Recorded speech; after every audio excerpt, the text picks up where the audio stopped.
Good evening, everyone. I'll call to order the regular meeting of the City Council of the City of East Ridge, May 28th, 2026 p.m.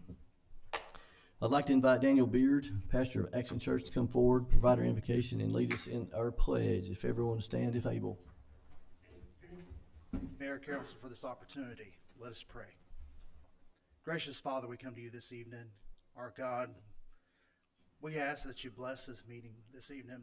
You've been a blessing to so many meetings as we've moved forward with progress within the city. We ask, God, that in this meeting that citizens will be heard, their voices will be heard, Father. We also ask that decisions will be made that need to be made, even when they're the toughest decisions. We ask that you bless each and every part of the government here. We ask that you bless whether it's be our armed forces, our ERPD, our fire department. We ask that you bless every department, Father God. May your blessings just flow from the top. God, we ask, God, that you just be with us all. Be with us, every citizen of East Ridge, and may we better East Ridge together. In Jesus' name I pray. Amen. Amen. Pledge allegiance to the flag of the United States of America and to the republic for which it stands, one nation, under God, indivisible, with liberty and justice for all. Thank you. Thank you, sir.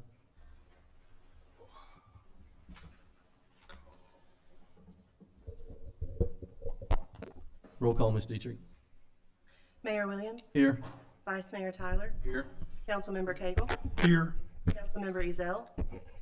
Councilmember Witt. Here. City Manager Corral. Here. City Attorney Litchford. Here. All right, the next item on the agenda is the approval of the minutes from May 14th, 2026. Assume everyone's had an opportunity to read those minutes, and I'll entertain a motion. I make a motion to approve the minutes. Second.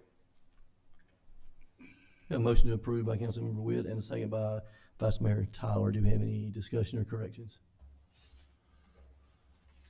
Send in roll call, Ms. Dietrich. Vice Mayor Tyler. Yes. Councilmember Cagle. Yes. Councilmember Witt. Yes. Mayor Williams. Yes. Minutes are approved. We'll move to the next item, was communication of citizens. This is an opportunity for a citizen to come forward, address the council with any questions, concerns, or accolades. I don't think anyone signed in, but if anybody would like to come forward, now's your opportunity. You'll have up to 5 minutes. Don't see anyone, so I'll move to the next item, communication of council members. I'll start on this side, Councilmember Witt. Nothing. Vice Mayor Tyler. Yes, back here this past Monday, I had an opportunity and a great honor to speak at the Memorial Day service hosted by the American Legion Post 95, the East Ridge Optimist Club in the city of East Ridge. Just wanted to take an opportunity to once again thank those who have fallen, committed the ultimate sacrifice for our country. And I'd like to thank City Manager Brian Corral for coming in on an extra day to help getting set up, and then Hannah Spear with Parks and Rec for getting everything, ready for everybody there. So deeply appreciated from the city staff, and it was a very nice service. So it was an honor to be a part of that. That's all I got, Mayor. Thank you. Councilmember Cagle. Nothing at this time. All right, so I have a few things, as usual. So first and foremost, we had to postpone the Spring Into Safety for the police department. At this point, I checked with the chief. We don't have a date yet, but once we have a date for this to be rescheduled, we will communicate that to everyone, but it will be rescheduled and in the works. So we appreciate everyone being patient for the new date. Couple things with the library. So the food drive is still underway. You can still drop off. That benefits the East Ridge Community Food Pantry. You can drop off through the 30th. You also can drop off at the parking lot of Southern Hunter Power Sports May 30th from 10 to 1. I assume that is still planned. I haven't heard anything different. And then the summer reading 2026 has already begun. Each participant who reads 5 books and teens who read 1 will be eligible to earn tickets and redeem prizes. The reading logs will be turned in on July the 21st. This is all ages through 12th grade. If you have any questions, you can call 423-867-7323. Then, of course, animal shelter. I've been talking about it for several weeks. Several ways to get involved. We love to have people get involved from the community for, of course, adoptions. You can also, they have the ability to do a trial adoption for like 2-week, no-fault trial period. It allows adopters to ensure that the pet would be a good fit. And then fostering, so you can foster young animals, nursing mothers, or those that need medical condition, and always accepting volunteers from in cleaning, walking dogs, socializing with the pets. So it's a great way to get out and engage with the community and the pets. And we really appreciate our animal shelter and all that they do for our community. A couple things that would happen also, and I want to thank Vice Mayor Tyler for speaking at the event. It is a great honor to do so. I was unfortunately out of town, so thank you very much for that. We always have Congressman Fleshman there. That's always a great speaker, and he loves that holiday very much, and we appreciate him always being willing and wanting to come to our city and speak. But thank you, Vice Mayor, for that as well. I haven't really told this gentleman I'd like for him to come up, but Chief Williams, we had a special event last week, and I've got some things I was going to say, but I thought I see you in the audience. Why don't you come up and tell us about the new amenity asset, our Safe Haven baby box that is now in place? Do you mind talking a little about that for us? That's correct, Mayor. After a little over a year after we had the vehicle run into the building and went through all the repairs and went through the insurance and everything, so we finally completed everything and made contact with the people from Safe Haven Baby Box. They come down, Pastor Daniel Beard gave the blessing for the box. Daniel being a hometown boy, kind of grew up around us, and we all knew Daniel, so I talked to him a little bit about it, and he was very, very honored about having the opportunity for that.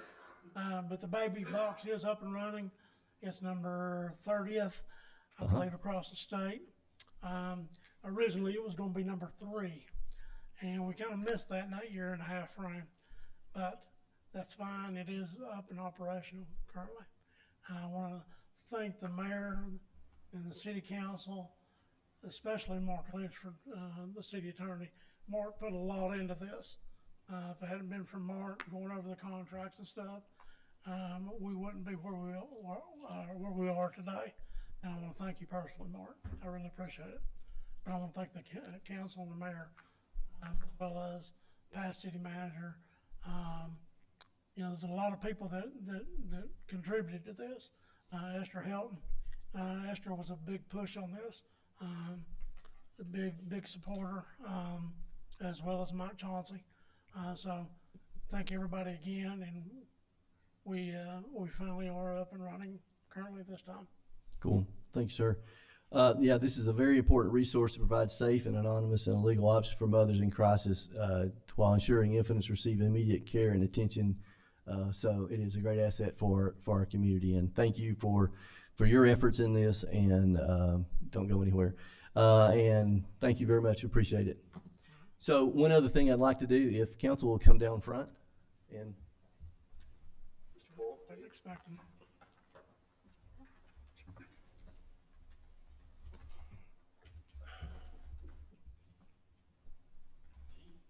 Step over here in the center of the I stage. got to turn around. You gotta turn around and slide over a little bit.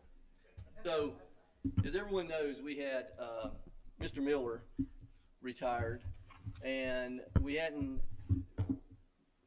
received, we hadn't got Mr. Coral on board yet, maybe not even completely interviewed and accepted. So we needed someone to fill that void, and this gentleman beside me here, he's done this more than once. But he graciously stepped up and done this for us to keep the ship afloat and moving forward. And this council wanted to give you this and thank you for your steadfast commitment for our mission and for our people that we serve. So thank you for serving as interim city manager. Appreciate Appreciate you very much.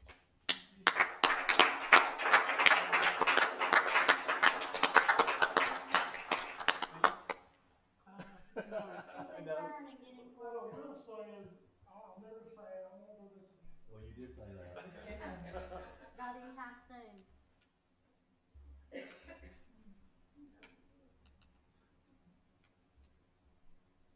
Never say never. Never say never. No, no.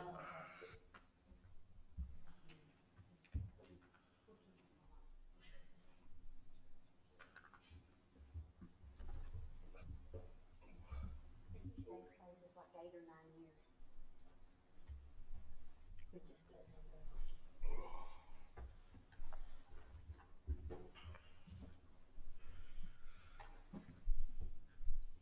All right. One last thing I want to talk about, and it's also dealing with the fire department. So, last Thursday, the city of East Ridge proudly recognized and celebrated the retirement of Battalion Chief Eric Bowen, following more than 32 years of dedicated service to in the fire service. His career began long before his official hire date, back in February 1st, 1996, when he was first a volunteer. And then shortly after the city established its own fire department, he became on board. And over the decades, he's helped shape and strengthen the East Ridge Fire Rescue Department into what it is today, serving numerous roles from firefighter, engineer, lieutenant, commander, and eventually the battalion chief. So throughout his career, he led with integrity, compassion, professionalism, and unwavering commitment to serving others. And he became more than just a firefighter and a leader. He became a mentor, a role model, and a trusted friend and steady source of encouragement to all generations of firefighters who served alongside him. So his impact reaches far beyond the emergency calls and the station walls. He leaves behind a long legacy, not only from within the department, but also with his family. So to Battalion Chief Bowen, his wife, and his son Wilton, who is also an East Ridge firefighter, and the entire family, we say thank you and congratulations on his retirement. And that's it for me, so I'll hand it over to, no, it's not really it for me. Welcome City Manager Brian Coral. Great first name, I'll say. Absolutely, works well. Yeah, spelled right as well. Indeed. So we welcome you. This is your first one. We appreciate you. We've already enjoyed working with you. And so I'll hand it off to our new city manager and let him tell us a little bit about himself. I know I didn't tell you I was going to ask you to do that before you get into your topics, but welcome aboard. We're glad to have you. And we, as Councilmember Witt said on the way back, we plan to have you for a long time. Excellent. Well, I plan to be here for a long time. So thank you, Mayor. Thank you, members of the council, for the warm welcome. Staff members and community members, it's just been a fantastic first 2 weeks. A very warm spirit and a very warm welcome from everybody I've encountered, and I have greatly appreciated that. My wife, Laura, and our 2 kids look forward to transitioning and becoming a part of the East Ridge community in the very near future. I was like the first wave, and we're moving family over the next couple of weeks as our house gets completed. So thank you for that. It has been a very busy 2 weeks. As has been mentioned, there have been several events that have been just really a privilege to be a part of. Mayor, you mentioned the retirement ceremony for Chief Bowen, and I said to the chief, a previous chief I had worked with said the job of older firefighters is to help younger firefighters become older firefighters. And that leads, or that speaks to the mentorship and the training and the teaching that firefighters pour into each other as they move through their careers. And Chief Bowen celebrated a job very, very well done on behalf of our citizens. So very pleased with that. Again, the baby box dedication was fantastic. It's one of those that you hope you never need. It'd be great if that alarm never goes off, but if there is a mom in crisis that needs to take advantage, it's just comforting to know that there will be a safe place for them to take care of that. And so appreciate, Chief, your leadership in making that happen. The Vice Mayor mentioned the Memorial Day observance, and one of the comments made at that day is, we often think, probably incorrectly, that Memorial Day is a sale weekend and the start of summer. But there's a memorial out in front of this building that speaks to 7 East Ridge residents who went to Vietnam and didn't come home. And that's what Memorial Day is about, right? It's recognizing those who have given, as Lincoln called it, the last full measure of devotion. And so a really moving ceremony. Really appreciated the opportunity to be a part of that. So Mayor, or Vice Mayor, your comments were well received, as were the congressman's. And lastly, we hosted, there were 2 lunches. It feels like we've eaten a lot in the last 2 weeks, which is a great thing. But this is Public Works Week, so we celebrated our Public Works team yesterday, our streets, sanitation, traffic control divisions, all the great work that goes in to keeping a community running. We often don't think about it, but when we drive down roads and when our trash gets picked up and recycling is taken care of, there are people that make that happen. So it was great to celebrate them. And we enjoyed lunch with our senior citizen group at the community center, which will be reopening in June. We're going to have a grand reopening for that. A beautiful facility. A lot of work has gone into there. So look forward to welcoming you to that. So that's all I have. Thank you. Thank you, sir. All right, we'll move to old business. Item A, ordinance number 1245. This is an ordinance of the East Ridge City Council to create a new Chapter 11 under Title 9 of the East Ridge Municipal Code, establishing regulations for operating a mobile food vending business within the city of East Ridge, Tennessee. Thank you, sir. Is this going to be you, or is this going to be Mr. Howell? I can take this and if he has anything he wants to add, he can certainly add. This is second reading. Correct. This, of course, has come back to you all after about a year of study. At the last meeting, we had a public hearing on this. We had public input. One was Mr. Custer. I've spoken with Mr. Custer, and if he has anything, I think my understanding is this is one that I think is great for the community. It will address some of the concerns that this body and the administration has had, while also giving a good avenue for those that want to continue operating in the city of East Ridge. It gives a great roadmap on how that will be done in a very a very good organized manner, and it's not anything that's too onerous.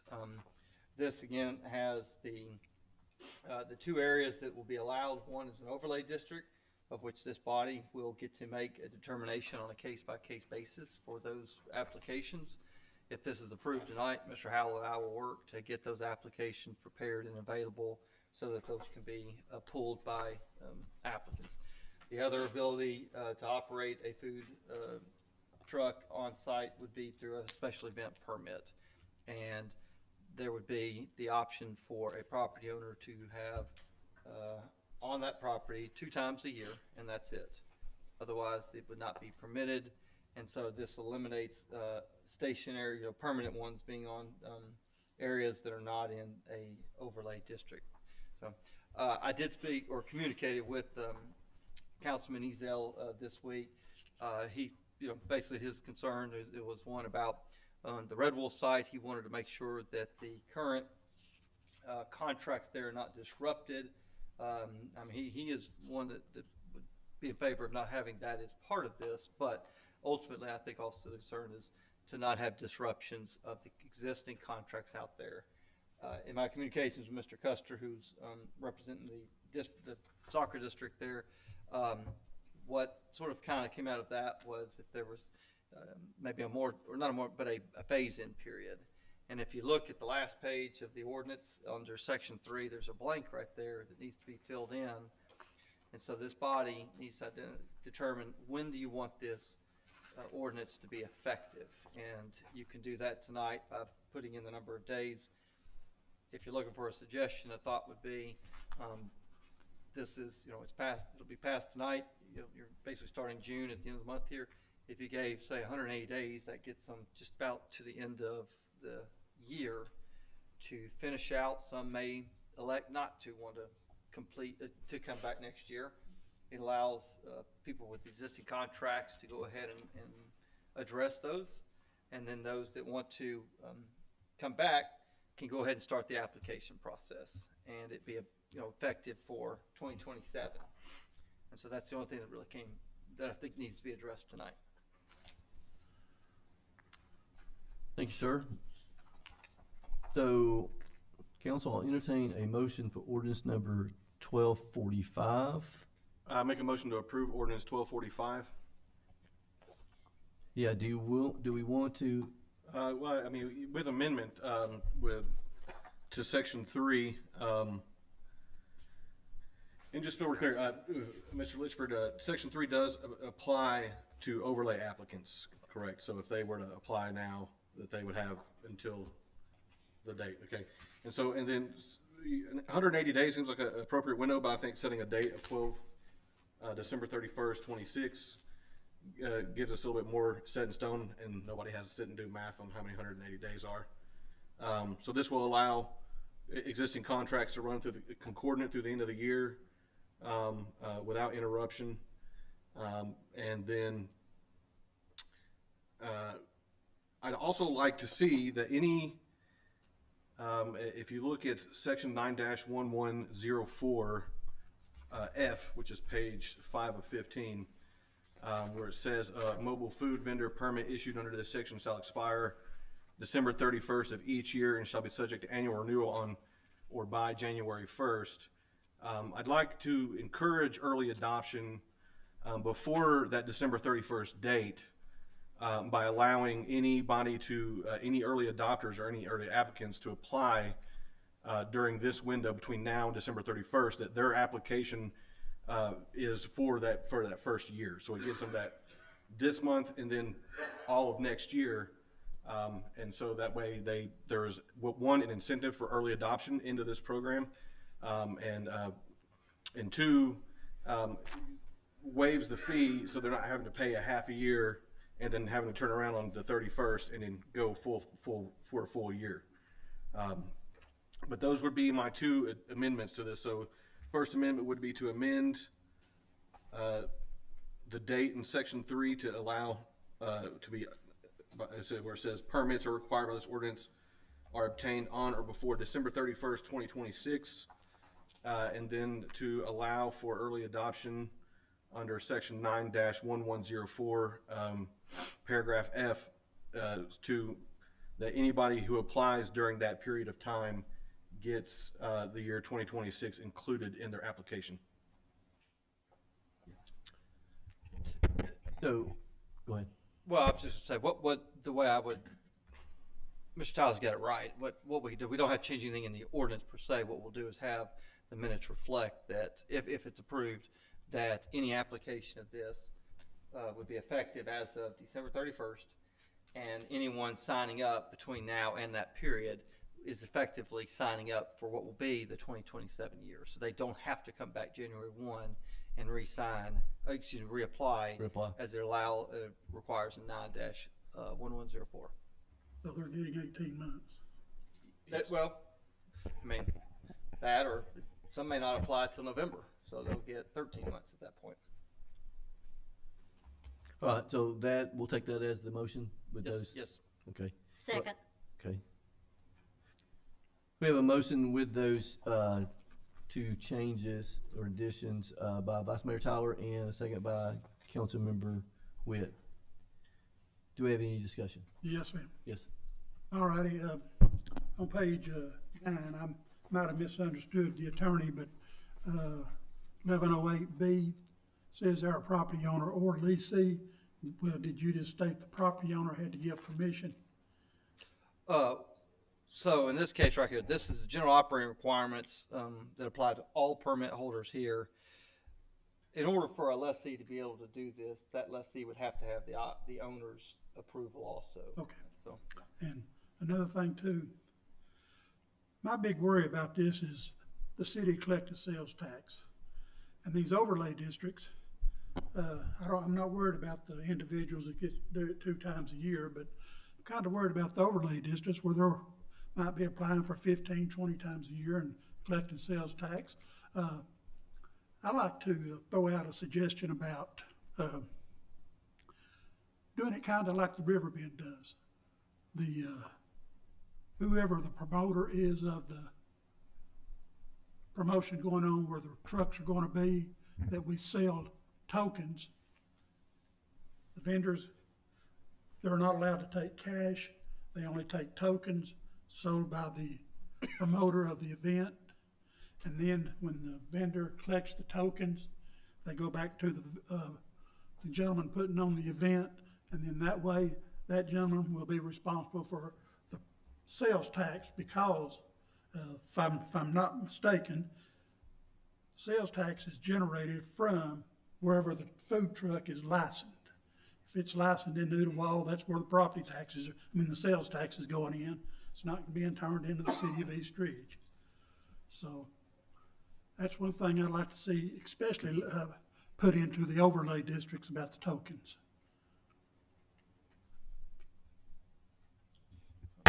Well, wouldn't the overlay districts be handled on a case-by-case basis? I mean, mainly particularly because the Red Wolves have already got a system in place for this, right? They make all of their vendors use their POS system, so all sales are captured on site.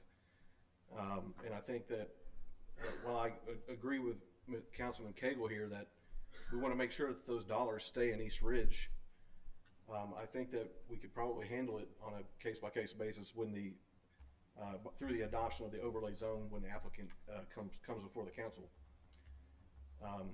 Rather than having an established ordinance or an established policy on it within the ordinance itself, it allows flexibility for people like the Red Wolves who already have a system in place to not disrupt what they already have in place, and helps give us a model for future overlay zones. So that would be my only caveat to that. Like, I share his concern 100%. Keep the sales dollars in East Ridge. I just don't know if we're the body that's most adequate to address that issue when we already have responsible operators like the Red Wolves who are already doing this in their own way. And I don't want to push them to have to adopt a new policy like creating a Red Wolves bucks that the vendors have to use, and have the customers have to convert it into Red Wolves bucks in order to buy food at the Red Wolves. And now they have a currency that can only be spent in one location. I think it's burdensome on the property owner, and it's burdensome on the vendor, and it's burdensome on the customer itself. Rather, we could just allow the vendors like the Red Wolves to use their own system, but whenever they come to apply for a overlay district permit, that we make it explicitly clear that when those dollars come to East Ridge, that we'd like to keep them in East Ridge, and we can set forth a policy or have an ask of how they plan on addressing that issue then and there. And if they don't have a plan, then the council can deny the application until they have a serviceable plan to capture those dollars. But I think the Red Wolves, the way they're doing it now, is a good model moving forward for other vendors or other sites. And I'd like to see more of that adoption, to where it's less burdensome for all involved, including the city government. But that's my input. I think you got a very good concern. I think it should be addressed, and I think the Red Wolves have done a great job. I totally agree. We all have the same concerns. We want to keep the sales tax dollars in the city of East Ridge, and to Vice Mayor's point, and Mr. Custer mentioned it, they've got a good system. It is tracked. It is registered here, as Vice Mayor said, as Mr. Custer said. And I'd hate to force them to have to go to a token system when they've got a true tried system that's currently working. And I do agree, we can handle it case by case, in my opinion, and use that as a model or use that as the requirement. But I wouldn't want to force an existing operation to a different system when they're able to track it and it's working fine, and we're getting all the sales tax collection from that. I'm interested in what Mark's got to say about the idea. Well, Councilman and I talked about it. I definitely agree with the idea of trying to capture it. The token maybe model is something that I think there is a way to effectuate what you're trying to accomplish, albeit maybe not through a token. The challenge is being the cost of getting the tokens, who's monitoring the tokens, who's handling those. If I'm just going by visualizing where potential districts may be located, if we know Mr. White has, publicly come up here and mentioned he wanted it, well, he has every incentive to capture it because he's in the border region. And so when his overlay district is applied for, that discussion will come up. my recommendation to Mr. White would be talk to what the representatives of the Red Wolves are doing and how they're doing it. My guess is if they're doing it, they've studied it and realized there's a good model for what they have. Maybe Mr. White could adopt that. You know, if there's other properties that are wanting to do a overlay district, if they're in the border region, every incentive to do that, to capture that revenue. So I think the best way to do it would be on a case by case when it comes up, and then this body can coordinate with the applicant as to the best way to implement a procedure to capture that sales tax, Councilman. So whether it's done, and you still have the luxury of maybe going a token route. We can have a time period to study that, and if it's a particular development, maybe there is a route to go the token route. Well, I know the River Bend has been using it ever since they've been down there, so, and it seems to work for them, so. Yeah, and it's an app now, I think. You have to use it's been a while since I've been to Riverbend, but I think it's all on app. Yeah, so we can study that and figure that out, and as these cases come about from the applications, we can address that. I'll even ask Mr. Custer later, once we get out of here, kind of explain to me their process server software or something, so, and get an understanding, and then I'll have that available when the next applicant comes. Thank you. Any other discussion, sir? Anyone else? All right. Ms. Dietrich, roll call.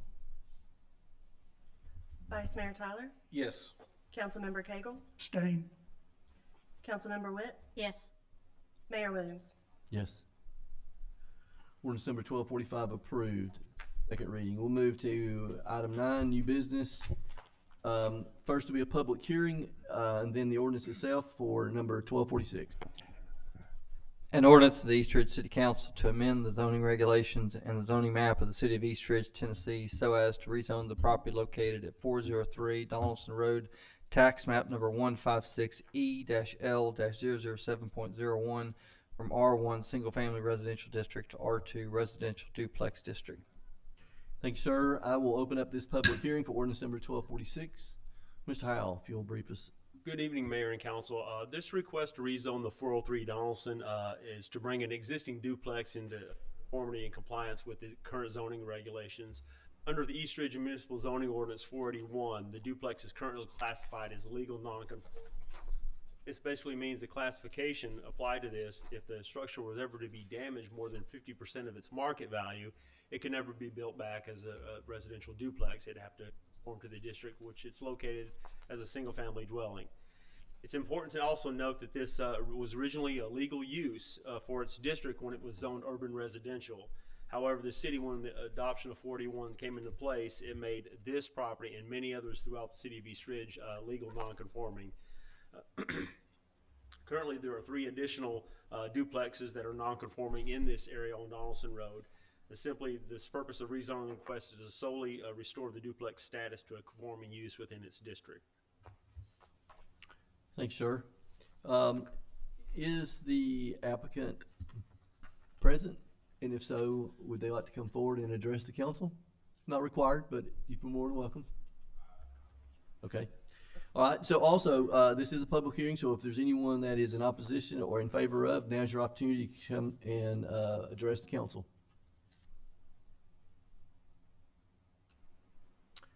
All right, I do not see anyone. I will close this public hearing and we'll move to ordinance number 1246. An ordinance of the East Ridge City Council to amend the zoning regulations and the zoning map of the city of East Ridge, Tennessee, so as to rezone the property located at 403 Donaldson Road, tax map number 156E-L-007.01 from R1 Single Family Residential District to R2 Residential Duplex District. Thanks, sir. And this will be the first reading. So, council, I'll entertain a motion for ordinance number 1246. I make a motion to approve ordinance number 1246 to bring it into conformance. Second. We have a motion to approve by Councilmember Witt, and we have a second by Vice Mayor Tyler. Do we have any discussion? Yes, sir. Yes. I've noticed that the lot is big enough to actually, I believe it's got enough road frontage and depth that maybe they could build another duplex on it. Has the owner showed interest into doing that?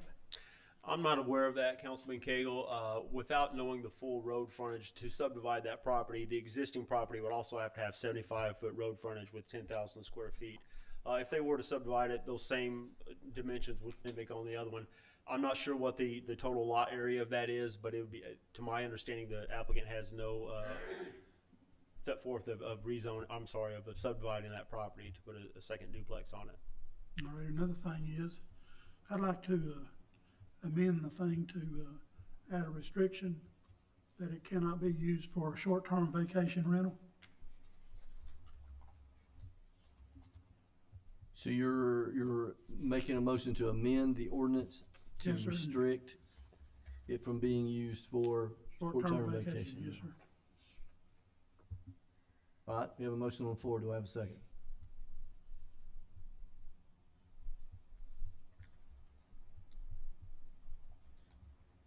Do I have a second? Did not receive a second, so the motion to amend dies. Any other discussion?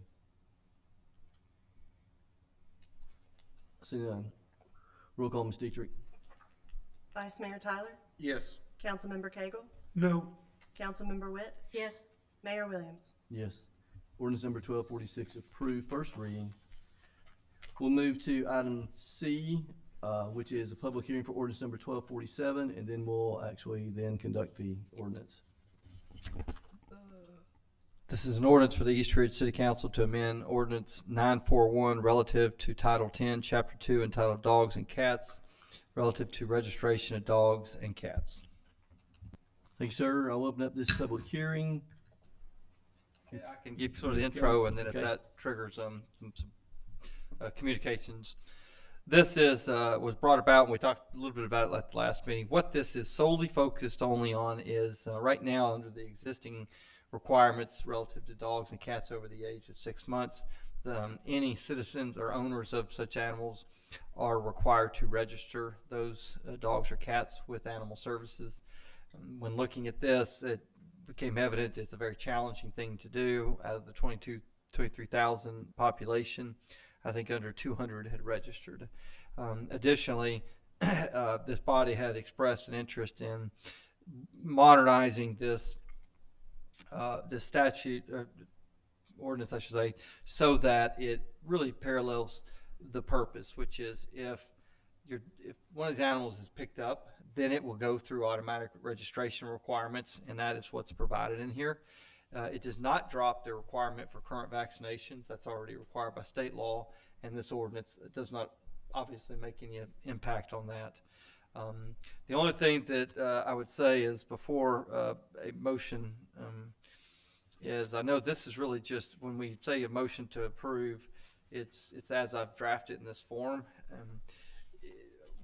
Back on the page 4 or 5, right now, as it's drafted, it's got a requirement that animals that are taken to a city-owned park would be required to have not only current and updated vaccinations, but also to be current registered with the City of East Ridge Animal Services. In my communications with members of the council, and I know I communicated with Mr. Ezel, he would like that portion to be removed before first reading, so that it just be current vaccinations are required to play or to be able to use city-owned dog parks, but that there be no requirement that the animals have to be registered. The basis for that was, given the amount of tourism that this city is promoting and trying to encourage, if people are bringing their animals and dogs from out of town, Mr. Ezel's position is he would like those people to have access to the park for their dogs, and if they don't have registration, then they wouldn't have that ability, at least per the ordinance, if they, they did a check. So that was what Mr. Ezel wanted me to convey. All right, so we're in a public hearing, so I'll ask for anyone from the audience who would like to come forward, but you're making a statement. So section 8, 10-237-1 would be removed That would be removed in its entirety. That'd be removed, and then with respect to section or subpart 3 and subpart 5, any provision that states registration would just be stricken.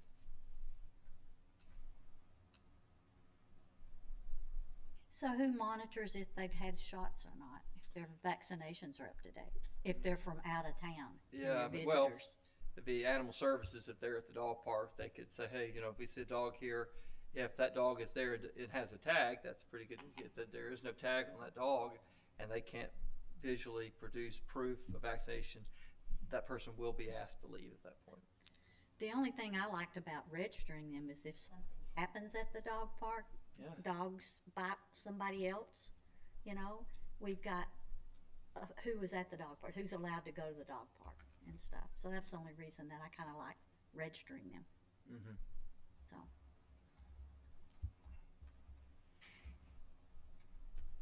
All right, well, we're in the public hearing, so we can make a decision as a body in that matter. So I'll open it up to anyone in the audience if you'd like to come forward and address anything with the dog ordinance.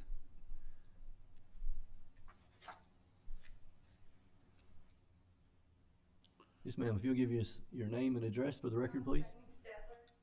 I live at 1318 West End Avenue, okay? Late at night, I just got a 2-week-old kitten on my front porch. Now, what are we gonna do about these people just dropping off these animals? And you come by and say, okay, I'm gonna tag her for these animals not being registered. So, So I'm now taking care of a 2-week-old kitten, and I have cats of my own that are almost fixed and getting registered. And this is getting to be a big problem. Because on my block, they all think these cats are mine. No, they're not. And so is your concern about the registration of these cats? Everything. Punishment on the people who's dropping off these animals in these areas. Well, that could, Say the pound comes to my house, okay, we're gonna cite you for all these cats, and one cat's not mine, and I don't know where it came from. well, that could be addressed in a separate ordinance. This is related solely to the registration, unless your position is that, well, if cats are registered, you would be able to identify the owners of these cats that are getting dropped off. Is Right. that right? But some of these cats, I don't even know where they're coming from. I don't know why they're getting dropped off at your house. Oh, they're getting dropped off in the middle of the road. They get dropped off at Clayton Mobile Homes. Well, They're getting dropped off on Ringo Road and getting ran over. And now we got a bear in the neighborhood. The bear. Is the bear registered? Do we know? I don't know. we don't have an ordinance for that I have yet. an ordinance, okay, we need a bear Will be next registration. time. So, you know, it's difficult to control who and when people drop animals off, and it's a shame. I know that our animal shelter works diligently to collect those, so if it's Yeah, something, they fix them and they bring them back. well, that's with feral cats, Yeah. correct? yes. Well, these cats ain't even feral. I understand. They're people actual own cats coming over. I understand. off. If they're not feral, then I think they actually will take them and then put them up for adoption. I was told they were full. I understand they're full, but also I think we're working with HES, is that correct? I believe so. That They're has been, full. They come picked up 7 kittens that I had, and they can't take no more. It was I on the understand. news tonight that The they're- McKenzie is they're at the not max. Yes, ma'am, I know that. I mean, we built one twice the size of what we had, and now it's at max. So I understand. We're trying the best that we can. So I just talk to the cats and feed them because I don't want them to don't go hungry. Because if they go hungry, someone's gonna call Humane Society saying they're undernourished because it's been done already to me. I understand. Like Mobile Homes feeds them too. I know one of our council members feeds several. I'm a feeder. I've got feral cats. Yeah, I don't know if we have an easy, quick answer for that, but we understand your situation. Really do. Because they get to be kids. I just try to make sure they're all fixed so that they don't keep That's what I'm reproducing. doing right now, making sure they're all fixed and they all got names.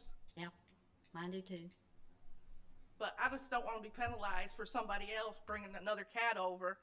Oh, we put this in ordinance. Well, what we're doing is removing the mandatory registration requirement, correct?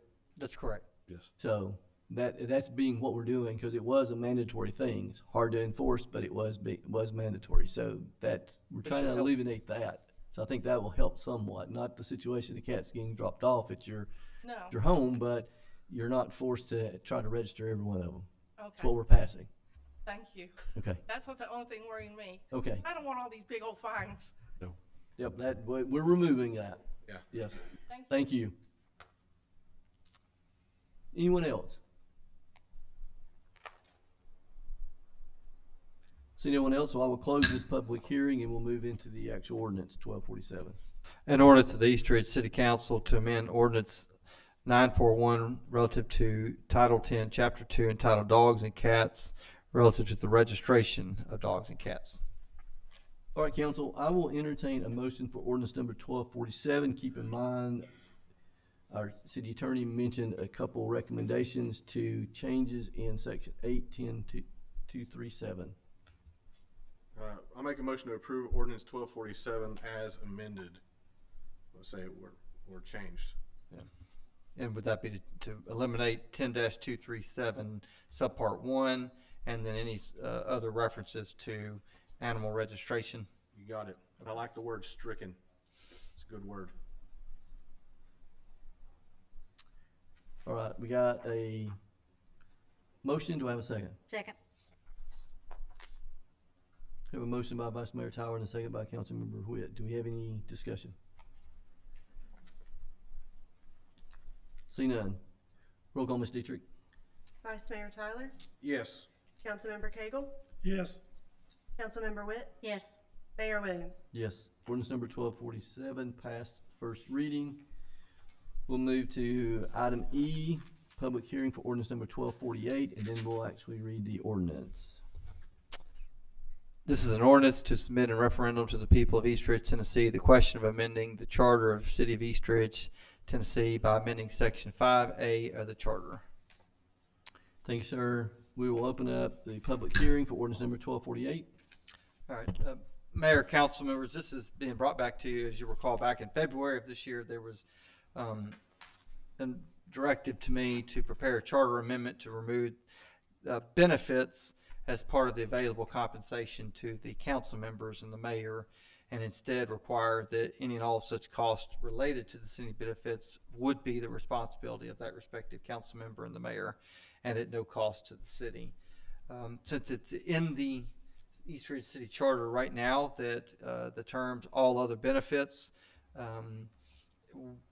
what would happen is this would go to the referendum on November election, and you can see there in the bold there what would be removed and what would be added, but it would specifically be no benefits are automatically provided to the council members and mayor. However, they would have the option to elect to participate, provided that at no cost to the city. Thank you, sir. So just to elaborate on that, then I'll open it up for anyone that wants to come forward. Specifically, I think what we're referring to here on benefits is like the health benefits. That's correct.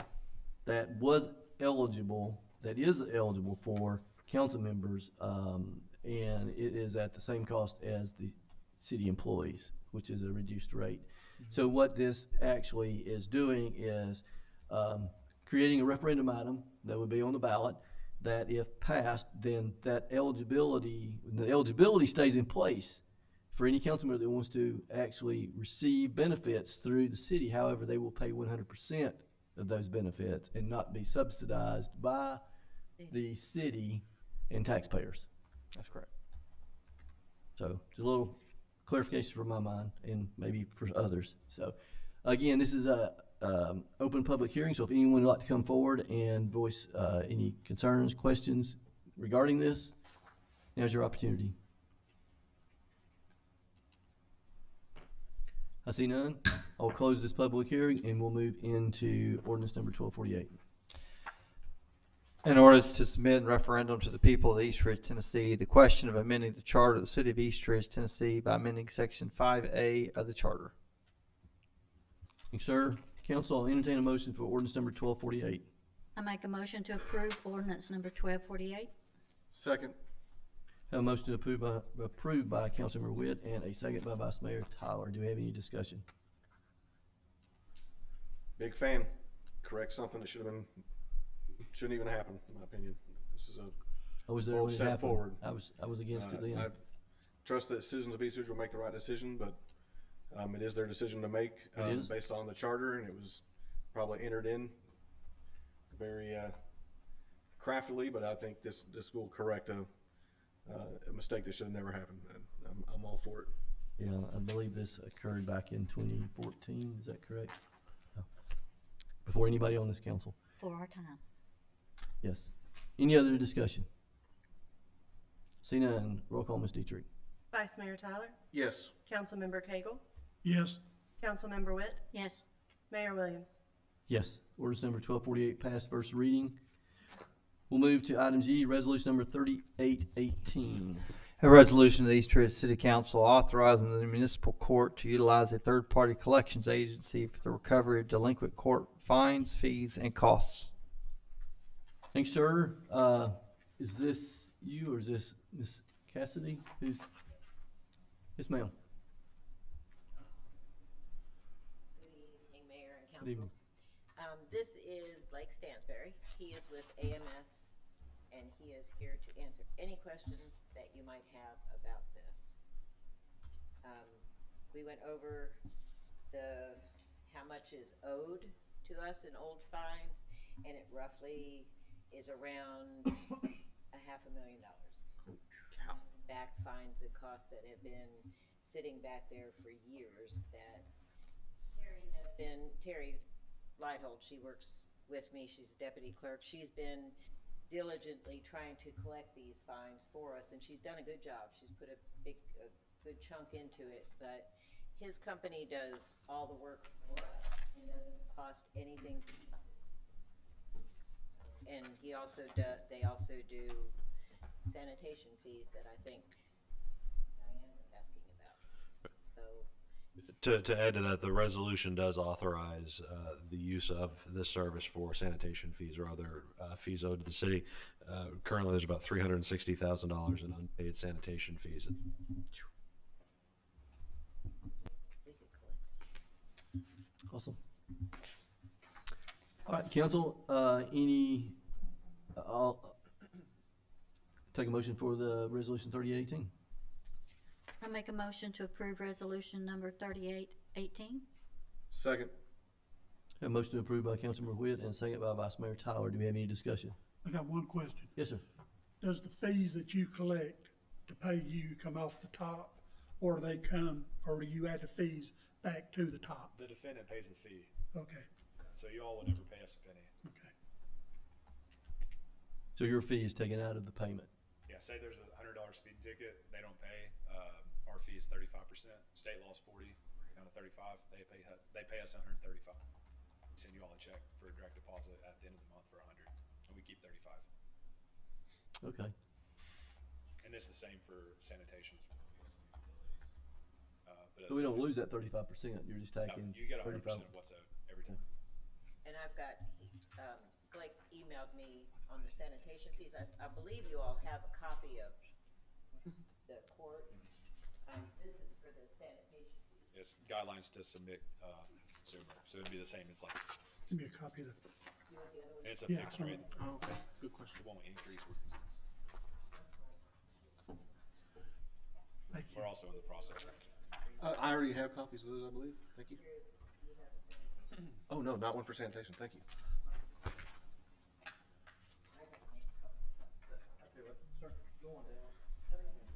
You give that one to him, he'll need it more than me. Oh, you got one? Okay. Thank you. Awesome. So I think we do have that. We have, I think we have Back of the we book. have the court one in our book. We just don't have the sanitation one. So thank you. Awesome. Thank you. So I have a question. So, in your example, $100 fine is owed, and you send them a notice that they owe $135, and they give you a partial payment of $50. So Yeah, we do payment plans as well. okay. So who gets the first 50? Is that gonna, do you get to keep, It'll be capture you the all. first? So we don't get paid unless you all do. We get 100%. Okay, so that will just sit in escrow, and then whenever it's off out, you'll pay it out? Yep. Okay. Any other questions? Would I sign the agreement or would? The resolution is to authorize the city manager to sign the agreement. It'll be in the pack that I signed. Awesome. Any other questions? I see none. Roll call, Ms. Dietrich. Vice Mayor Tyler, Yes. Councilmember Cagle, Yes. Councilmember Witt, Yes. Mayor Williams. Yes. Resolution number 3818 Thank you all. passed. Thank you. Good luck. All right, we'll move to item H, resolution number 3819. A resolution of the East Ridge City Council to approve a bid for community center cabinetry improvements. Thank you, sir. Mayor Yes, and ma'am. Council, the Parks and Recreation Department received sealed bids for the community center cabinetry improvement project, which opened on May 20th, 2026. The following bids were received from HL Management Services LLC, doing business as HL Construction, for $29,966.25, and from Integrated Builds LLC for $39,915. After reviewing the submitted bids, staff recommends awarding the project to HL Management Services LLC, doing business as HL Construction, as the lowest and most responsive bidder. Please let me know if you have any questions. Thank you, ma'am. Council will entertain a motion for resolution number 3819. I make a motion to approve resolution number 3819. Second? A motion approved by Councilmember Witt and a second by Vice Mayor Tyler. Do we have any discussion? See none, roll call, Ms. Dietrich. Vice Mayor Tyler, Yes. Councilmember Cagle, Yes. Councilmember Witt, Yes. Mayor Williams. Yes, resolution number 3819 approved. Thank you.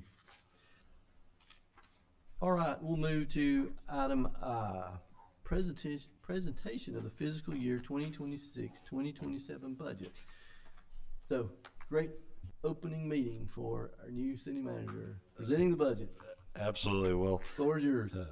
I appreciate it, Mr. Mayor. A lot of thanks goes to the interim administrator, to Mike, and to the finance director, Diane, the HR manager, Michelle, to the entire leadership team for their work in getting this done. Budget is always a great time of year to start a new position. So we're going to work through kind of a high-level overview. I know the council is traditionally used to getting a binder with line item detail, and we would not disappoint. Those will be headed your way at the end of the meeting. But the printouts in front of you will mirror what's on the screen. We'll be talking through kind of at a high level where the budget is. We'll be covering the general fund and then the major funds, and then we'll move from there. So this presentation also will be available on Those both. are working, correct? On both Yes. sides? Both Perfect. monitors should have it, and the full presentation will be available on the city website in the morning. So one of the first things I always like to do as we start looking ahead to the next year's budget is kind of look back at where we've been over the last year. It is amazing when we start to actually total out and list the things the organization has done over the course of the year. Sometimes we forget these things. So when we talk about public facilities and infrastructure, been upgraded. We've completed construction on Venue 1921, the community center expansion renovation, Camp Jordan investments, including a turf baseball quad, the championship soccer pitch, upgraded arena concessions, restrooms, public spaces, lighting improvements, the canoe launch, road paving and repair program. We've completed North Mac Smith Road widening and reconstruction, John Ross Road resurfacing, and our annual resurfacing curb and sidewalk program, representing a $1.5 million investment in our public infrastructure. Economic development activities. The border region economic activity continues to be a driver of investment in East Ridge. New business and investment openings, a host of new restaurant opportunities and commercial outfits, additional venues under construction. We're named a best managed city in 2025, hosted events, continued our effort in modernizing our city fleet and equipment, including 2 new sanitation trucks, delivery of Squad 1, a fire department rescue pumper, purchase and equipping of 8 police vehicles and upgraded fleet GPS software, hosted community events. We've pursued more than $9 million in grant funding opportunities awarded for a host of projects, also seeking congressional appropriation for Camp Jordan Parkway improvements. Major projects on the horizon are Camp Jordan Turf Phase 2, road reconstructions including South Mac, Smith, and Scruggs Road, city facility planning efforts. So those are the high-level projects, in addition to the thousands of public safety calls taken last year, the miles of mowing, the trash collection, the parks programming, animal services, the day in and day out that keeps the city running. So just a lot of things going on in the organization and a lot to be proud of. But then we look ahead, and a budget is about people. We're going to talk a lot about numbers, but at the end of the day, a city budget is about the people. It's about the citizens we serve, the staff that comes to work every day to take care of them, and the businesses and guests in our community. So we never want to lose sight, as we're talking about numbers, that it is about the people. A budget is about prioritizing. There's 4 main categories in our budget. We have personnel, we have operations, we have capital, and then we have transfers. That's kind of how the dollar gets split up. So in very real representation, this is where every dollar that comes into the general fund goes. Every single penny, every nickel, every dime. That's how the dollars are allocated across the general fund budget. The biggest being personnel. The city does not manufacture widgets. We deliver service, and it is a labor-intensive unit or operation to do so. So that's why personnel is a significant portion of our budget. When we look at how that budget is split up and we talk about the various operating and capital expenditures, when we take transfers out, this is how we spend the dollars. You've heard me say before, and you'll hear me say again, public safety is at the core of what municipal government does. 60 cents out of every dollar goes to those core public safety functions. Police, fire, animal services, and I would argue public works as well. But 60 cents out of every dollar is invested in those features. We also, we can walk and chew gum at the exact same time. So while we're delivering public safety services, we're also delivering amenities and quality of life issues, parks, code enforcement, administration. So all those things get done. Library, museum, all of those services are a part of where we spend the money. So that's how it's broken up across the organization. General fund is the largest driver of our organizational budget. It's where we operate the city services, and so that's where we're going to spend the bulk of our time. Again, we're going to fly at kind of the 20,000 foot level in this presentation. The full breakdown is in the binders for you.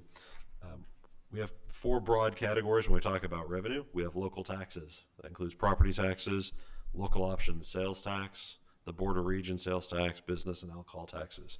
You'll see most of those numbers we are projecting in FY27 to see growth in those areas. As continued economic activity occurs throughout the community, local option sales tax and border region sales tax continues to be strong. We are noticing and tracking some decreases, particularly in the alcohol use tax. We're seeing less of that year over year, and that has been a declining revenue source, and we'll continue to monitor that going forward. Under licenses and permits, cable franchise also is a decreasing revenue source as fewer and fewer homes are connected and receive television programming through traditional coax cable. As broadband takes more and more of that, we see less and less in cable franchise fees. We are seeing growth in building and trade permits. That includes building activities, the building permits, but also HVAC, electrical, plumbing, those kind of permits are all tracked under our building trade permits. Code enforcement fees, those are just like they sound, for overgrown properties and things where there are violations that are adjudicated, we see that revenue, and then other license and permits. Intergovernmental revenue is as it sounds. It's money that comes from another unit of government, from the federal government, from states, or from the counties. We see state sales tax continue to be strong. TVA gross receipt tax continues. We anticipate just over $290,000 there next year, and almost $655,000 of other intergovernmental revenue. Municipal court, we project $310,000 in revenue there. That's one of the miscellaneous revenue items. And then the bulk of the miscellaneous is just about $1.7 million. That adds up to a general fund revenue of just over $29.2 million for next year. That is up just under $3 million from where we ended fiscal year 2025. So we see some continued growth there across our general fund revenue.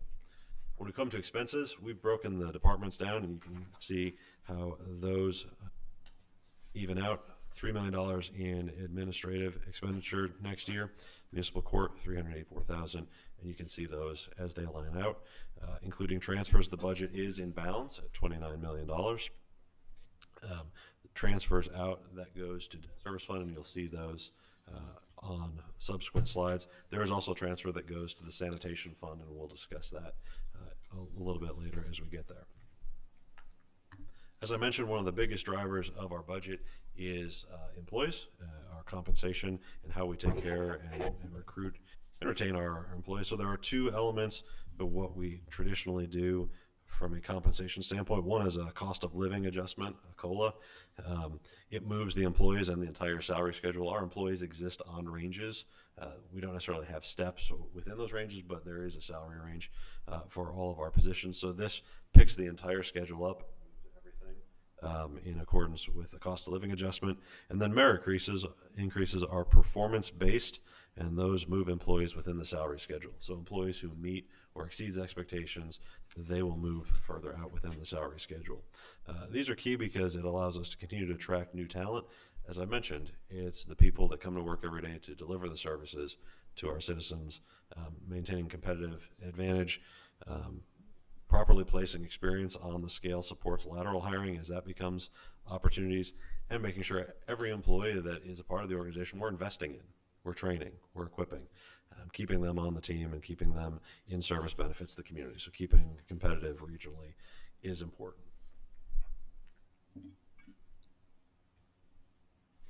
The numbers presented in the budget include a 3% cost of living adjustment, which this year does end up being a little bit below the CPI, and allows a 1 or 2% merit increase for all employees who are not on a performance improvement plan. Obviously, if you are below expectations or on a performance improvement plan, you're not eligible for that merit increase for the year. Across the organization, the total direct compensation cost increase is expected to be $750,000. TCRS retirement increase represents $78,000, and health insurance premiums based on experience anticipate $235,000 in cost to the general fund for the year. When we talk about the priorities funded across the general fund, there are several that we want to talk about. On the personnel side, we recommend adding 1 full-time equivalent to the Animal Services Department, and then 2 part-time employees, 1 in Animal Services and 1 in Recreation. That adds about $87,000 in personnel costs. I believe the council approved last time an effort to evaluate the retirement bridge program for public safety positions. An actuarial study is underway to determine what would be the impact on that for the organization going forward. That is not budgeted this year beyond the study, because we don't have any impact on or any understanding of what the impact would be, and that would come back for council consideration. Fleet modernization, continuing our effort there. There's new vehicles in the budget. There are 6 police cruisers, 3 motorcycles. There's a new vehicle for Animal Services. There is a replacement truck for the street department, replacing a 2-wheel drive truck with a 4-wheel drive truck, also adding a mower. Code enforcement has a vehicle, and there is a gator and a mower for the Parks Department. For the fire department, there is an SCBA, a self-contained breathing apparatus. That's the air packs and air tanks. That is a replacement program, getting all of them on the same standard. And then we will anticipate needing a federal single audit next year due to grant receipts. So there will be an extra $11,000 in audit costs. There is additional cost when you have a federal single audit. And we continue to invest in the technology as far as software subscriptions and hardware as needed citywide.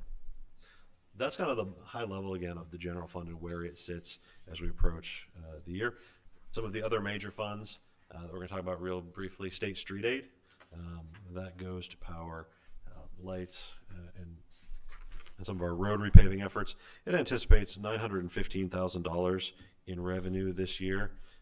You will note that we are anticipating spending down the fund balance a little bit there at the bottom. It is highlighted in orange, anticipating $114,000 of fund balance spend down in the State Street Aid Fund. On the revenue side, or on the expenditure side, you see where those $915,000 go. $275,000 go to maintaining street lighting throughout the city. There's engineering and architectural services, some traffic signal repairs, and then we're going to be investing $600,000 in the paving program for the fiscal year. That's a portion of the paving program. The other portion will come out of the CIP. So $600,000 of paving will come out of state street aid. Speaking of CIP, the Capital Improvement Fund. It anticipates $1.5 million in revenue. Again, a fund balance there. There is money coming from Hamilton County. There is money coming from interest payments as well. So $1.5 million is anticipated there, and you see how that is spent. We anticipate an upgrade to the salt and sand storage out at the street department. $700,000 in additional funds for road resurfacing projects, bringing a total of $1.3 million in road resurfacing for next year. We also see $22,000 for the Spring Creek project, $500,000 for Springvale Park. I believe that's Springvale Park. It says Dog Park, but is that not Springvale? It is. Okay. And then $50,000 in community economic development. So that balances that fund at $1.5 million for fiscal year 27. The next major fund we'll discuss is the Solid Waste Fund. That's the fund that operates the sanitation and recycling collection, brush collection throughout the city. Personnel and operations capital totals out to $1.9 million in expenses. I flipped the order this time. We're doing expenses first, so we anticipate $1.97 million in expenses. When we look at revenue, we are anticipating, again, we balance the funds, so it has $1.97 million in revenue. 1.75 comes from sanitation fee, so that's the fee customers pay. There's extra can fees, dumpster rentals, those kind of things. And then I'll call your attention to the use of fund balance. We are anticipating using $147,000 out of fund balance for the sanitation fund next year. Why I call that out is when we look at where the summary of the budget is, we anticipate ending the current fiscal year with $21,000 in fund balance. We can obviously not use $141,000 out of fund balance when the fund balance is $21,000. So that goes to that. Obviously, that becomes a problem, which is where the $150,000 that we mentioned earlier will be coming from the general fund to support operations of the solid waste fund. So that's some dollars moving there, but it indicates that that's a way that the general fund will be supporting operations of the solid waste fund, that it is not in and of itself a standalone fund. It is receiving support from other revenue sources. The last of the major funds, and I did not spend time this evening in this presentation format on smaller funds where the dollars are, $20,000, $30,000. Those are fully detailed in your packet. But for this presentation, I was dealing with the larger funds, and the last major fund we have is the debt service fund. We anticipate $3.2 million in revenue to the debt service fund next year, $900,000. We take a conservative approach to these. We're forecasting to end the hotel motel tax this year at $921,000. We are projecting next year to be below that. It's a much better position for us to project revenue low and come in high as we have this year than to project high and come in low. So I appreciate Diane and the team taking kind of that conservative approach. Same with interest income. We've seen interest rates being up, which is bad for borrowers, but if you have fund balance, that is actually good in this case. So we will see, we anticipate $200,000 in interest income, and then transfer in of $2.1 million that's coming from border region funding. And some from general fund, and from, a small, most of it's border region. This is how the revenue expenses break out. There's a host of different debt issuances that the city will be making payment on this year. There's principal and interest each year for those. We anticipate just about $2.5 million in debt service, which means there's $640,000 in fund balance growth that will happen in the debt service fund this year. There is also a slide that kind of takes a look all the way out to 2045 as to our debt service. It pretty much rolls up all of the various debt issues that the city has and looks at what is the debt service requirements each year over the next 20 years. Thank you. Absolutely. And we'll continue, to break these out. These will be part of the budget books going forward, but it helps us. We're going to continue to take a long-term view. Next year, we anticipate bringing forward a 5-year capital improvement plan that starts to take a long look. Some of those larger priorities that when we talk about major projects, when we talk about city facilities, when we talk about longer-term parks and infrastructure investments, a 1-year snapshot doesn't give us the full picture and doesn't allow us to adequately plan. So we're going to be working through that over the next several months. I know Diane is really excited about working on that, and forward to being a part of those discussions. So again, on the high level, that's where the budget stands. It's a strong financial package. It keeps the property tax assessment and all other city fees as they are this year. The budget is in balance, and we look forward. I'm happy to have further conversation individually if you'd like. I know the mayor had suggested or was going to poll if there's further work session interest. But as I said, Diane has for you the long-awaited budget books, and we will leave them for you. So, Mayor, that is all I had on the fiscal year 27 budget. Thank you, sir. So, yes, thank you for the long-term debt service. It's something I've been looking at, asked for, and appreciate that. It gives us a term look, see where our debt is. Graph it, and we can track it, and we can see when our debt starts coming down. If we take new debt, how does it impact the actual budget? How does it impact the revenue coming in? So it is great to look long-term and not short-term, or you may miss the forest for the trees. I'm also very excited that we continue our resurfacing project. That is definitely one that I'm very not really concerned over, but pride in that we've been able to do some resurfacing projects for the last 4 to 5 years. A minimum of $1 million, I think we started. We went up to, I think, 1.5, 1.7. We're still holding at 1.3, which we did, I believe, last year. So, it takes a while to get our streets back in order when we haven't had a plan to resurfacing them in many years, maybe even decades. So we're chipping away at it, and we're not moving as fast as we'd like, but we're also prudent with the money that we spend. So thank you for that. Council, any questions? I'm going to end it with asking, how do you want to handle moving forward? Do we want to have a budget workshop, which I think we've done once in the past since I've been on the council?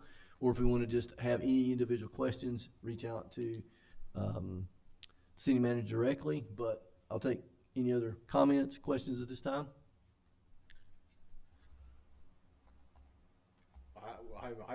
I preferred just the one-on-one consultation with the city manager that we've done in the previous years. It's kind of kept it I agree with him. at our own schedule, and we've got to hammer it out.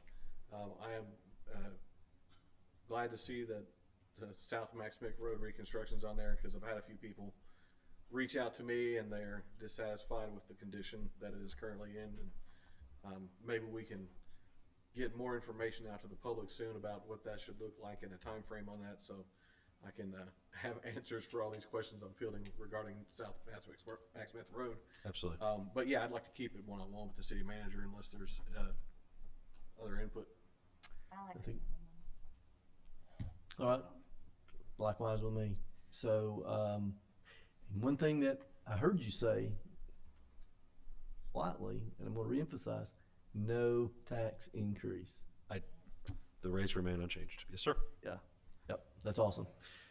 All right. So this is the presentation. We'll have our books. It will be, if you'll notice when we get to the tentative here, it is going to be item B on our new business for next council meeting. So it will actually be the first reading of it. So if you have any other questions or anything that comes up, we'll be able to address that through first and second reading. But if there's no other discussion with the presentation, and thank you so much for doing that, and staff, I know you're heavily involved in this as well, so thanks to kudos and thanks for everyone for doing that. I see nothing else, so that will be the last item on our main agenda, so we'll move to the last item, J, which is discussion of the tentative agenda for June 11th, 2026. So under old business, we will have ordinance number 1246, which is the ordinance of the East Ridge City Council to amend the zoning regulation and the zoning map of the city of East Ridge, Tennessee, so as to rezone the property located at 403 Donaldson Road, tax map 156E-L-007.01 from R1 Single Family Residential District to R2 Residential Duplex District. This will be second reading. Council, any questions? This was recently passed earlier tonight. See none, the next is ordinance number 1247. It's ordinance of the East Ridge City Council to amend ordinance 941 relative to Title 10, Chapter 2, entitled Dogs and Cats, relative to the registration of dogs and cats. This will be second reading as well. Any questions?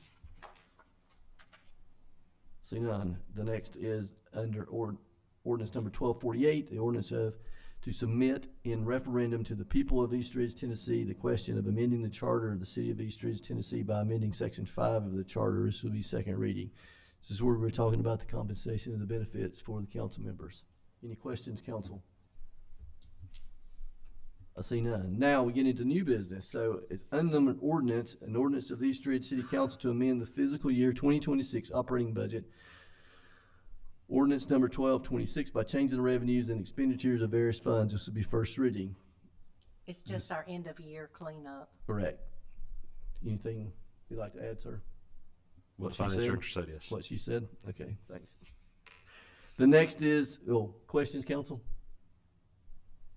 The next is an unnumbered ordinance, an ordinance of the East Ridge City Council making and fixing the annual appropriations of several departments of the city for the fiscal year beginning July 1st, 2026, ending June 30th, 2027. This will be our first reading for our budget. Anything to add? Questions, council? See now, the next is a unnumbered resolution, a resolution of the East Ridge City Council memorializing an appointment by Councilmember Jeff Ezell to the East Ridge Industrial Development Board. So this is appointing a council by Councilmember Ezell to our IDB board. So Councilmember Ezell's not here, so we move this to the next meeting. So he'll, I believe we have a few applicants, so that appointment will be made. Any questions from council? See none. Then the next item is an unnumbered resolution for the East Ridge City Council approving an appointment by the City Council to the East Ridge Industrial Development Board. So this will be a council appointment to the IDB. Again, like I said, we've had several applicants, so I believe we have, and those have closed. Is that correct, Ms. Dietrich? Yes, it has closed, and were 3 applicants. All of you have been provided with copies of those applications, but if you need another one, just let me know. I can email it or print a copy for you. Thank you. Questions, council? All right, that is the last item on the tentative agenda for June 11th. Is there any other items we need to consider for the tentative agenda for next council meeting? We will have to do an ordinance to set the tax rate, which is 0.7999, no change. Okay. So we'll add that ordinance to the agenda. Well, we can. Could it be in the budget It ordinance? could be, yes, it could be in the budget ordinance. So we'll just, you can put it in there also, so. Put it in the budget ordinance. I know, I think sometimes we've done it separately, but if we can put it in, I'm looking at When the you city have to attorney. when it's, yeah, Either way, when you if you have to do a certified tax rate, when you have an assessment year, then then it's separate, okay. All right. Got that added. Questions on that, council? Was the consensus that will just be in the budget ordinance itself? Yeah. Okay. I believe so. Is there any opposition to that? Just include it in the budget? Okay. Anything else? No other business. All right. Thank you everybody for attending. I hope you have a great evening, and this meeting is adjourned.